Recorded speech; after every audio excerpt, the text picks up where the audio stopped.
የዮሐንስ ራእይ የተጻፈው ከ96 እስከ 99 ዓመተ ምህረት ባለው ጊዜ ውስጥ ሲሆን ጸሐፊው ደግሞ ሐዋርያው ቅዱስ ዮሐንስ ነው። ሐዋርያው ቅዱስ ዮሐንስ ይህን መልእክት የጻፈው ከቤተ መንግሥት፣ ከቤተ መቅደስ ወይም ከሰላማዊ ስፍራ አይደለም።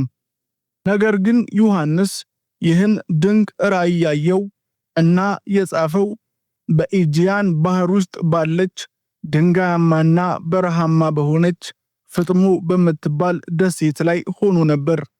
እዚያ ስፍራ የተገኘበትም ምክንያት ዮሐንስ የኢየሱስን ወንጌል በመስበኩ በግዞት በሮም አስተዳዳሪዎች እዚያ በመጣሉ ነበር።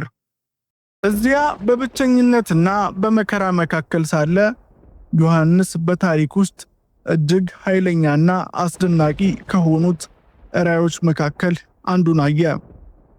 በጌታ ቀን በመንፈስ ነበርኩ፣ በኋላዬም የመለከትን ድምፅ የሚመስል ታላቅ ድምፅ ሰማሁ። ዮሐንስ ይህን ድምፅ ሰምቶ ሲዞር ከአእምሮ በላይ የሆነ ነገር አየ። ኢየሱስ የክብር ልብስ ለብሶ ፊቱ እንደ ፀሐይ ያበራ፣ ድምፁ እንደ ብዙ ውሃዎች ሆኖ እና ዓይኖቹ እንደ እሳት ሲነዱ አየ። ከዚያም ኢየሱስ ዮሐንስን የሚያየውን ሁሉ እንዲጽፍ ነገረው።